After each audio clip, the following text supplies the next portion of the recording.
Asdiqa, salam alaikum. Bonjour ou bonsoir les amis. J'espère que vous allez bien partout où vous vous trouvez. En tout cas, c'est ce que je vous souhaite et pour le meilleur de toutes les situations.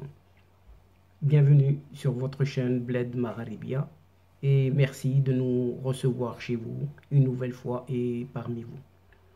Tout d'abord, permettez-moi à l'occasion de cette nouvelle année 2022 de vous adresser mes meilleurs vœux ainsi qu'à tous ceux et toutes celles que vous aimez. Aussi, et comme d'habitude, comme régulièrement en venant vers vous, n'hésitez pas surtout de vous abonner et de faire abonner toutes vos connaissances pour y être informés rapidement des dernières nouveautés. Cette 203e vidéo vient vers vous pour vous proposer votre ce qui fait débat habituel, c'est-à-dire tout simplement ce qui fait la petite discussion à chacune de nos entrevues. Et comme vous le savez désormais, le CQFD de Bled Magharibia décortique, analyse, vérifie pour vous proposer comme à son habitude l'actualité, oui, cette actualité nord-africaine, pour vous la résumer brièvement en quelques mots, si ce n'est en quelques petites lignes.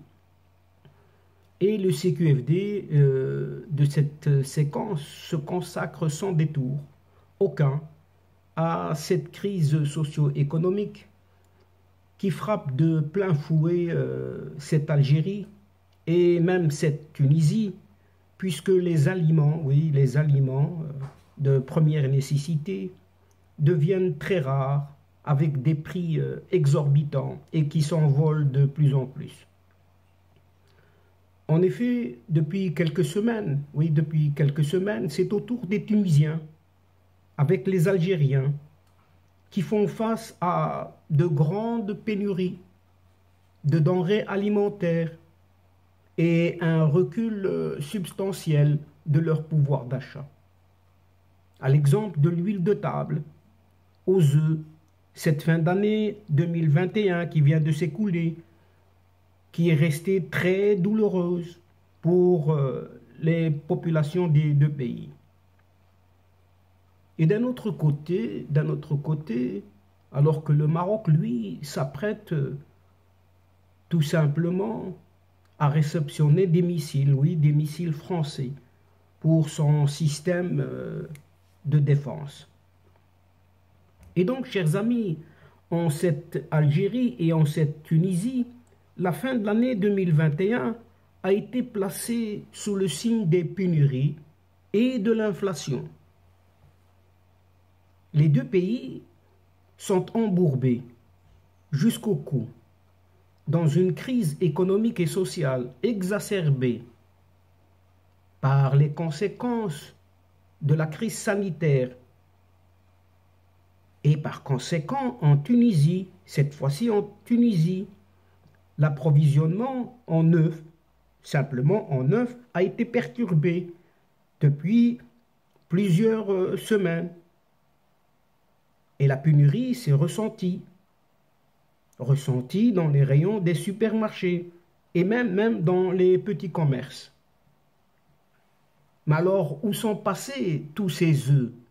Ils ne sont pas restés dans le même panier, se demande le quotidien étatique La Presse, qui fustige la lenteur de la réaction des pouvoirs publics. Alors serait-ce une guerre d'usure contre les spéculateurs et dont l'arbitre serait le consommateur? Un gros point d'interrogation s'interroge encore ce journal La Presse. Est-ce alors une spéculation qui ne dit pas son nom? Encore un gros point d'interrogation.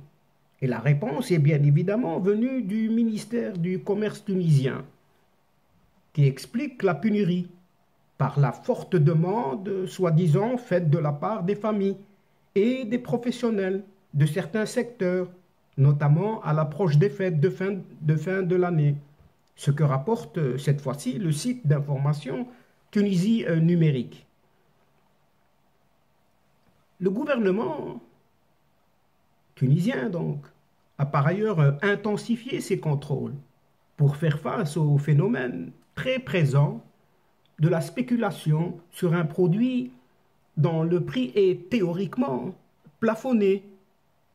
Et rien qu'au mois de décembre dernier, qui vient de s'écouler donc, plus de 6 millions d'œufs ont été saisis. Oui, vous avez bien entendu, 6 millions d'œufs ont été purement et simplement saisis. Et dans une déclaration relayée par le site d'information économique, cette fois-ci l'Expert, le président de l'association tunisienne des producteurs d'œufs de consommation, ce Hassib Farfar, précise que les œufs sont disponibles, mais qu'ils sont souvent détournés. Oui, vous avez entendu, des œufs qui sont souvent détournés par les gros consommateurs, tels les restaurants et les hôtels, laissant en rade, bien évidemment, la petite population.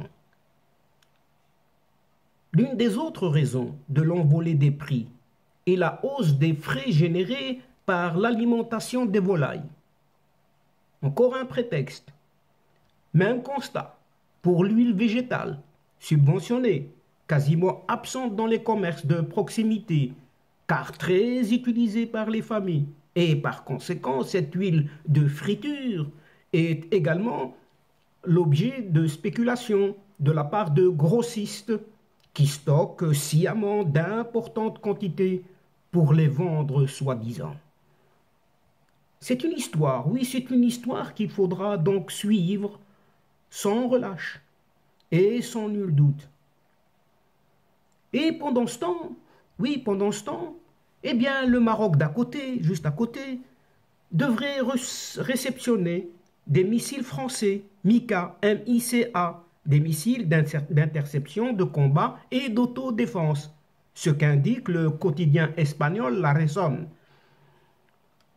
Les projectiles, donc ces missiles, servent sur des avions de chasse, tels que les Mirage et Rafale, mais aussi pour des unités au sol et des navires aussi. Ces missiles sont fabriqués par le groupe MBDA France, une filiale commune d'Airbus, qui possède quelques 37,5% des actions, avec BAE Systems, qui en détient 37,5% également. Et finalement, par Finmeccanica, on est également actionnaire, et cette fois-ci à 25%.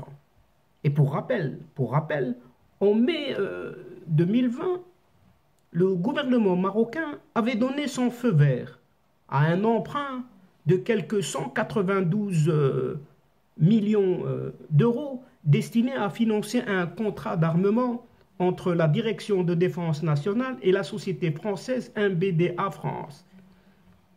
Cette imminente réception de nouvelles armes, donc, pour le système défensif intervient alors que les phares, donc ces forces armées royales, ont reçu le premier lot du système chinois de défense antiaérienne FD 2000B, commandé déjà en 2017. Le nouveau dispositif, d'une capacité de 250 km, a été installé à la base de Sidi Hia al-Gharb, situé à environ une cinquantaine de kilomètres au nord de Rabat, sur une superficie de 42 000 km². 42 000 m². La même installation militaire devrait accueillir l'autre système de défense antiaérienne à moyenne portée, Sky Dragon 50, également acquis auprès de la Chine en 2017.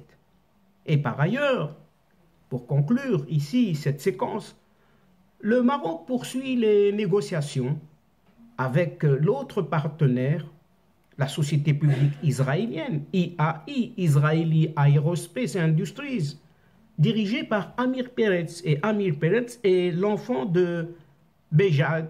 Elle porte sur l'achat de missiles Barak 8, ce qu'indiquait le 28 décembre dernier Israël Défense. Et donc, chers amis, c'est ici que prend fin cette courte séquence, tout en prenant congé de vous. Mais nous espérons vous retrouver très très bientôt avec un immense plaisir.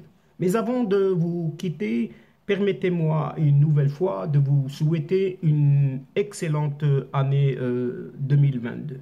Merci pour votre compréhension, pour votre participation, de nous suivre jusqu'au terme des vidéos. Mais n'oubliez pas de nous aider, d'aider votre chaîne en vous y abonnant en grande masse, afin d'y être informé et surtout, en partageant autour de vous les séquences vidéo de votre chaîne. Pour ma part, il ne me reste plus qu'à vous dire au revoir les amis. Al-Asdiqa, salamu alaykum wa rahmatullahi wa barakatuh. À la prochaine fois et à bientôt. Ila liqa fi hissa ukhra, inshallah, ma'a salama.